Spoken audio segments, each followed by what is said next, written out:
Hello everyone, I hope you enjoy listening to the story. I denied my own parents' life-saving insurance claim while they begged me on their knees, not knowing I was the daughter they abandoned in the ICU 18 years ago. My name is Sophia Bennett, and I am 28 years old. The file sits open in front of me, stamped urgent in red. The kind that usually makes my colleagues rush, panic, approve without thinking. For $180,000 for intensive care, multiple surgeries, long-term rehabilitation. I have seen numbers like this before. I have signed approvals that save strangers. I have denied claims that ruin lives. That is my job. But today, my fingers freeze above the keyboard because of two names printed neatly at the top of the page. My chest tightens in a way I have not felt in years, not since the night that rewrote my entire life. I lean back slowly, forcing myself to breathe, but the air feels heavy, thick, like the stale hospital oxygen that used to hiss beside my bed. I was 8 years old when the accident happened. I remember the sound first, metal folding into itself, glass exploding like rain, my mother screaming my name, and then silence. When I woke up, everything hurt. Tubes filled my mouth, machines blinked around me, and strangers spoke in hushed, urgent voices. I could not move. I could barely think, but I could hear. That was the worst part. I heard the doctor explaining the cost, explaining the procedures, explaining the chances. I heard my mother ask if there was a cheaper option. I heard my father say nothing at all. That silence still echoes louder than any scream. They thought I was asleep when they made the decision. They thought I would never remember. But I remember every word. They said the treatment was too expensive. They said they still had another child to raise. They said it did not make sense to spend everything on a girl who might not even survive. Let that sink in. I was lying there, broken, bleeding inside. And they were calculating my worth like a failed investment. Then came the sound of paper sliding across a table, a pen clicking, signatures sealing my fate. They walked out of that hospital room and never came back. I woke up later that night to a quiet, so complete it felt unreal. No voices, no footsteps, just the steady beep of a machine reminding me I was still alive. A nurse told me gently that my parents had signed the discharge against medical advice. She said it like it was normal, like people did this every day. Maybe they do, but to me, it felt like the world had ended and no one bothered to tell me. I stared at the empty doorway, waiting, hoping they would come back. They never did. I do not die that night. A doctor I barely remember decides to keep treating me despite the paperwork, bending rules that were never meant to protect children like me. I survive, but survival does not feel like a victory. It feels like waking up in a life where I no longer belong to anyone. When I am discharged weeks later, there is no family waiting, no flowers, no relief. Just a caseworker with a clipboard and tired eyes who avoids looking at my scars for too long. That is how my second life begins, not with hope, but with absence. The system raises me, if you can call it that. Foster homes blur together like a series of temporary shelters where nothing is truly mine. Some families are kind but distant. Some are careless. Some see me as a monthly check. I learn early to pack light, to not get attached, to leave quietly when it is time. The label follows me everywhere. The girl with medical history, the one who costs more, the one you think twice about keeping. I hear it in whispers behind closed doors, in conversations that stop when I enter the room. I start to understand something simple and brutal. People calculate value, even when they pretend they do not. School becomes my only stable ground. Numbers make sense when people do not. Rules feel safer than emotions.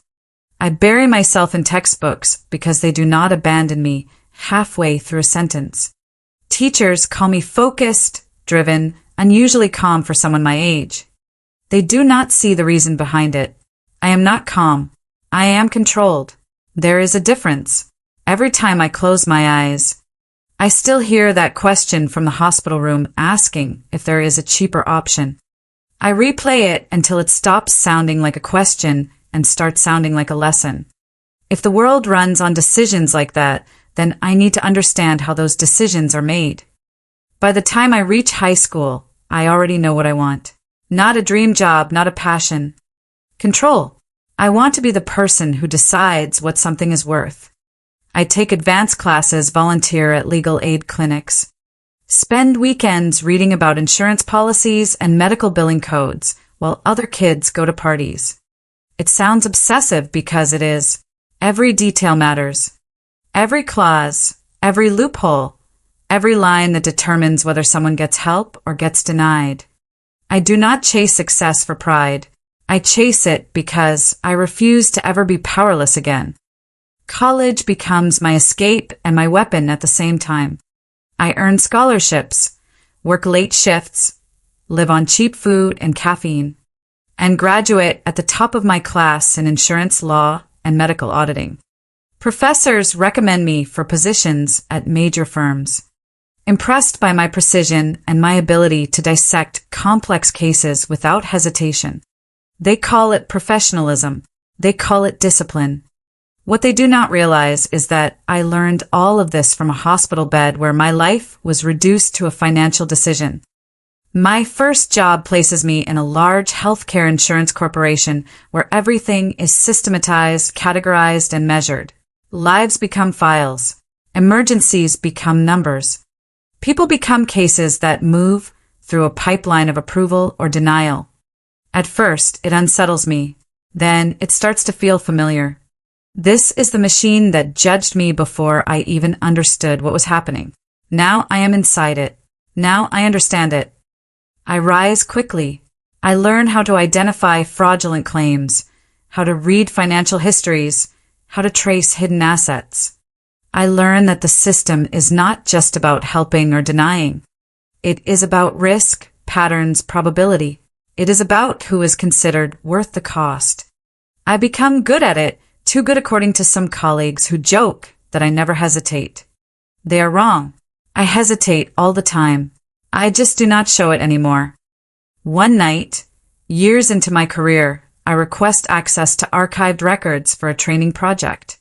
It is routine, nothing personal at first, but curiosity pulls me further than necessary. I search for my own case, the one that started everything. It takes time, but eventually I find it. The scanned documents appear on my screen, slightly faded but still clear enough to read.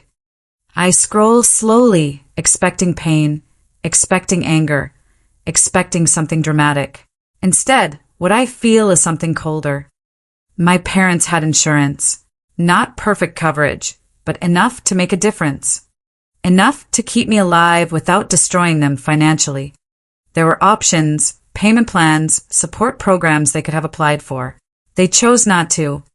They signed the refusal knowing there were alternatives, knowing there was a chance. They just decided I was not worth the effort. That realization changes everything. It removes the last piece of doubt I had been carrying all these years. It was not desperation. It was not ignorance. It was a decision, a calculated one. From that moment on, something inside me settles into place. I stop asking why. I stop wondering if there was a misunderstanding. I focus on what matters. Understanding the system is not enough. I need to master it. I need to know exactly how decisions like that are made so that one day, if the moment comes, I will not hesitate. And now, sitting in this quiet office with their names staring back at me from the screen, I realize that moment has arrived. The roles have reversed in a way that feels almost unreal. They're no longer the ones deciding. They are the ones waiting. The ones hoping someone behind a desk will choose to save them. I thought denying them would be easy.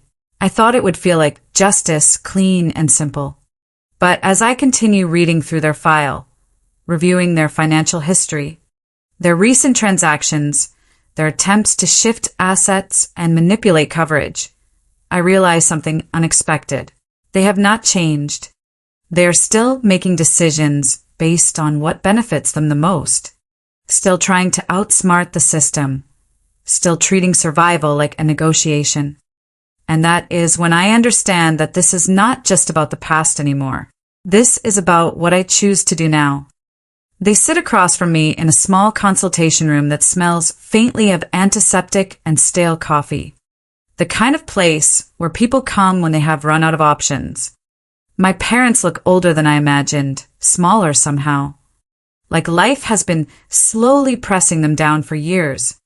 My mother's hands shake as she clutches a folder filled with medical bills, while my father keeps glancing at the door like he is hoping someone else will walk in and save him from this conversation.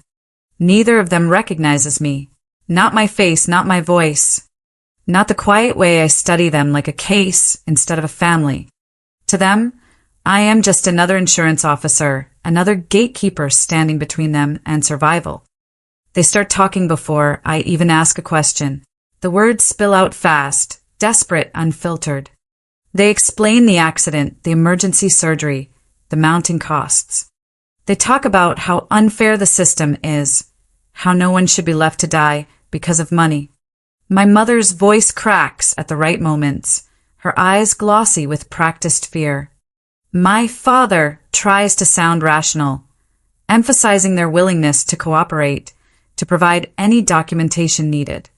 I listen without interrupting, my pen moving slowly across the file, noting details I already know. Their story is polished, almost convincing. But I have seen too many cases to miss the inconsistencies, hidden accounts, recent transfers, attempts to reduce reported assets just weeks before the claim was filed. They're not just victims. They're players trying to tilt the board in their favor. I ask a few measured questions, keeping my tone neutral. Dates, income sources, property records. Each answer reveals more than they intend. My father hesitates at certain points. My mother fills in gaps too quickly. They think they are being careful, but desperation makes people sloppy. I let silence stretch after each response, watching how they react to the pressure. It is almost clinical, the way I observe them. 18 years ago, they sat in a hospital room deciding whether I was worth saving. Now I sit across from them, deciding how much truth they deserve. At one point, my mother leans forward, her voice dropping to a whisper like she is sharing something sacred. She says no one deserves to be abandoned in a hospital, not when their life is hanging by a thread. The sentence lands between us like a loaded weapon. For a second, I feel something crack beneath the surface, a sharp flash of memory that threatens to pull me back into that cold, silent room. I almost laugh, not out of humor, but because the irony is so precise it feels scripted. She has no idea what she is saying, no idea who she is saying it to. I keep my expression steady, but inside something shifts. I close the file gently and rest my hands on the table. My voice is calm when I speak again, almost detached. I tell them their case requires further review due to discrepancies in their financial disclosures. I explain the process, the potential consequences, the need for additional documentation. My father's face tightens, and my mother's composure begins to crack. They did not expect resistance. They expected sympathy, maybe even a quick approval if they played their roles well enough. Instead, they're facing a wall they cannot charm or pressure into moving. Days pass as I build the case. I go through every transaction, every record, every detail they tried to hide. The pattern becomes clear. Asset transfers to relatives, undeclared income streams. Strategic timing designed to make them appear less capable than they actually are. It is not just a questionable claim. It is deliberate manipulation. I compile everything with precision, documenting each inconsistency, each violation of policy. This is where my training takes over completely. No hesitation, no emotion, just facts. When I call them back in, the room feels different, heavier. They sense it too. My father sits straighter, trying to regain control. while my mother avoids my eyes. I place the file on the table and slide it toward them. For a moment, neither of them touches it. I let the silence do its work. Then I begin to speak, outlining the findings in clear, measured terms. Fraud indicators, policy violations, grounds for denial. Each word lands with deliberate weight. My mother starts to cry halfway through, soft at first, then louder, as if volume might change the outcome. My father interrupts, arguing, deflecting, trying to reframe the situation. I let him talk until he runs out of excuses. Then I say the words I have been holding back. Not loudly, not dramatically, just enough to cut through everything else. I tell them I remember the hospital. I describe the room, the machines, the conversation they thought I could not hear. Their reactions are immediate and raw. Confusion first, then recognition creeping in like a slow realization they cannot stop. My mother's crying stops abruptly, replaced by a stunned silence. My father stares at me, searching my face for something familiar, something he should have noticed sooner. I lean forward slightly, meeting their eyes for the first time not as an officer, but as the child they left behind. I tell them who I am. The words feel simple, almost too small for the weight they carry. I am the daughter they abandoned in that ICU. The air in the room shifts instantly. It is like watching a structure collapse in slow motion. My mother's hands fly to her mouth, her body folding in on itself as the truth settles in. My father's posture breaks, his confidence draining away, replaced by something closer to fear. They start talking over each other, apologies tangled with excuses, explanations that sound hollow even as they say them. They claim they were scared, that they did not understand, that they thought it was the only option. I listen without reacting. I have imagined this moment before, but the reality is quieter than I expected. There is no satisfaction in their regret, no sense of victory in their panic, just a strange clarity. When they finally stop, I give them my decision. The claim is denied based on verified fraud and policy violations. The case will be forwarded for financial investigation. I explain it the same way I would to any client, with precision and finality. No anger, no raised voice, just the execution of a process. My mother collapses into tears again, reaching toward me as if I might change my mind. My father does not speak. He just stares, as if trying to understand how the balance shifted so completely. I stand up, signaling the end of the meeting. As I walk to the door, I pause for a brief second, not to reconsider, but to acknowledge the moment for what it is. 18 years ago, they made a decision about my life. Today, I made one about theirs. I do not add anything else. I do not soften it. I simply leave. But walking away from that room does not feel like victory. I walk out of that room expecting to feel something sharp, something clean, something that would finally settle the weight I have been carrying for 18 years. Instead, what I feel is quiet, not peace, not relief, just a strange stillness that follows me down the hallway and into the elevator. The doors close, and for a moment, I catch my reflection in the mirrored wall. I look composed, controlled, exactly like the professional everyone believes me to be. But behind that, there is something else I cannot quite name. It is not guilt. It is not regret. It is something closer to awareness. I return to my office and sit down in front of the same file, now marked denied. The system processes it automatically, moving it into the next phase, flagging it for investigation. It is efficient, precise, and different, just like it was when I was 8 years old. I stare at the screen longer than necessary, reading the same lines again, even though nothing has changed. Fraud confirmed. Claim rejected. Case escalated. The words are simple, but they carry consequences that will ripple through the rest of their lives. My phone rings once, then stops. A message notification follows almost immediately. I do not need to open it to know who it is. They found a way to get my number, Or maybe they ask someone, beg someone. Desperation always finds a path. I let the phone sit there, vibrating softly against the desk, before finally picking it up. The message is short, uneven, typed too quickly. My mother. She says she is sorry. She says she did not know what she was doing back then. She says they will lose everything without help.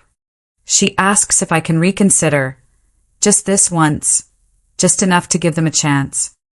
I put the phone down without replying. Not because I do not understand what she is feeling, but because I understand it too well. I know exactly what it means to sit in a place where survival depends on someone else's decision. I know what it feels like to wait for a door to open that might never open. That memory is still inside me, sharp and intact, no matter how much time has passed. The rest of the day moves around me like background noise, meetings, emails, routine approvals. I complete each task with the same efficiency I always have. But my mind keeps circling back to the same question. Not whether I made the right decision, but what that decision means. Justice is supposed to feel like balance, like something being corrected. But this does not feel balanced. It feels like a continuation of something that never really ended. Late in the evening, when most of the office has emptied out, I open the file again. Not the summary, not the decision page, but the full record. I go through it slowly, not as an auditor this time, but as someone trying to see the whole picture. Their current situation is worse than they admitted. The injuries are severe. The costs will continue to rise. Without coverage, they will not just struggle. They will collapse under it. I lean back and close my eyes for a moment. This is the part no one talks about. The space between what is allowed and what is possible.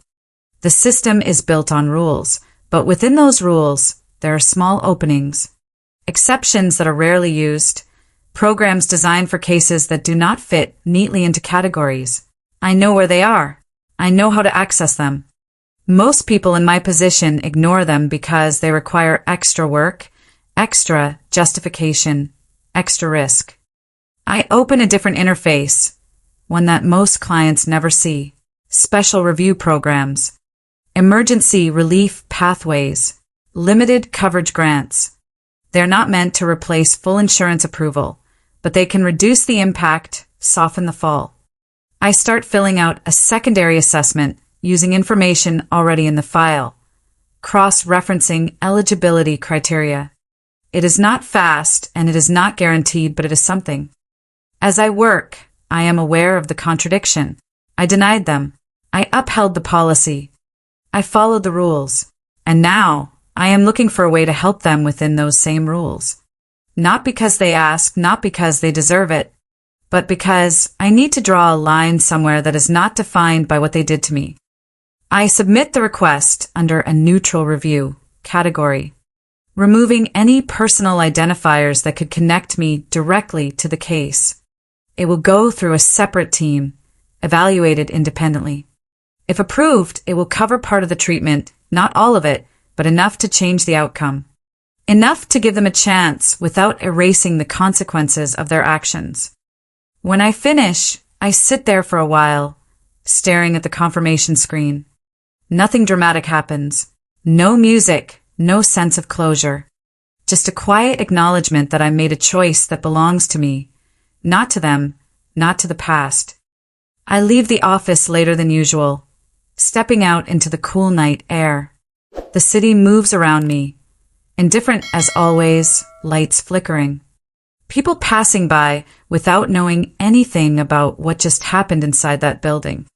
I walk slowly, letting the distance build between me and that room, that conversation, that version of myself. For years, I thought this moment would define me, that facing them again would either break me or complete me in some way. But now that it is over, I realize it does neither. It simply reveals something that has been there all along. I am not the child they abandoned, and I am not the reflection of their choices either. I do not know what will happen to them. The investigation will proceed. The financial consequences will unfold. The partial support I arranged may or may not be enough. That is no longer something I control completely. And for the first time, I am not trying to. I take out my phone again and look at the message I never answered. I read it once more, slowly this time, then lock the screen and put it back in my pocket. There is nothing I need to say. Not because I am cold, but because the conversation we needed to have already happened. As I continue walking, one thought settles clearly in my mind, steady and undeniable. I did not save them, and I did not destroy them. I chose something in between. Something that does not erase the past, but does not chain me to it either. And maybe that is the only kind of justice that actually matters. The next morning feels almost identical to every other morning I have lived through in the past few years, and that is what surprises me the most. I wake up, make coffee, check my emails, and prepare for another day of decisions that will quietly shape other people's lives. There is no dramatic shift in the world outside, no sign that anything significant has happened. And yet, something inside me has settled into a place that feels unfamiliar, not lighter, not heavier, just different. The file I closed yesterday is already moving through the system, handled by other hands now. Evaluated by other eyes that do not carry my history. For the first time, I am not watching every step of the process. I am letting it move without me. At work, no one notices anything unusual. My colleagues greet me the same way, casual, distracted, focused on their own workload. Cases come in, decisions are made, approvals are granted, denials are issued. The rhythm continues, steady and predictable. I handle each file with the same precision, the same discipline I have trained myself to maintain. But there is a subtle shift in how I see it all. Before, every decision felt like a test, a way to prove that I was no longer the powerless child in that hospital bed. Now it feels less like a battle and more like a responsibility. Not softer, not easier, just clearer.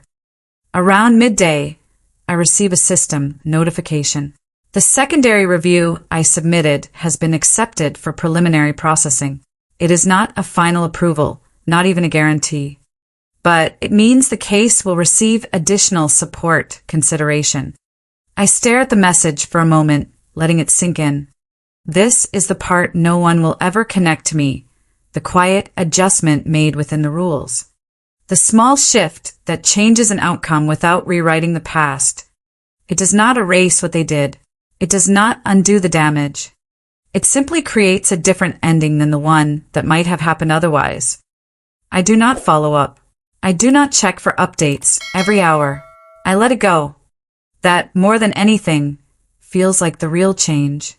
For years, I believed closure meant confrontation, meant forcing the past to answer for itself. But standing in that room yesterday, hearing their voices break under the weight of recognition, I realized something unexpected. Closure is not about what they say or how they feel. It is about what I choose to carry forward. That evening, as I walk home through the same city streets, I think about the girl I used to be, lying in that hospital bed, listening to voices that decided her future without ever asking what she wanted. I wonder what she would think of me now, sitting on the other side of that decision, holding the kind of power she never had. I like to believe she would not see someone hardened or distant, but someone who learned how to survive without losing everything that made survival meaningful. I stop at a crosswalk, watching the traffic lights shift from red to green, the movement simple and automatic. Life rarely offers clean endings. Most of the time, it gives you something unfinished, something that lingers just beneath the surface. But maybe that is not a flaw. Maybe that is the point. Not every story needs to close perfectly to mean something. I take out my phone one last time, not to read messages, not to revisit anything, but just to check the time. Then I put it away and keep walking. There is nothing left to decide, nothing left to prove. The past happened, the decision was made, and now there is only what comes next. I did not save them, and I did not become them either. I still think about that room sometimes, Not because I regret what I did, but because it showed me something I spent years trying to understand. Power does not come from revenge. It comes from choice. The moment you stop reacting to pain and start deciding who you want to be, everything changes. Some people break the cycle, others become it, and that line is thinner than most of us realize. So now I want to ask you something. If you were in my place, holding someone's fate in your hands, would you choose revenge, justice, or something in between? Drop your answer in the comments. I read every single one. And if this story made you feel something real, do not forget to like and subscribe. Because stories like this remind us that sometimes the hardest battles are the ones we fight inside ourselves.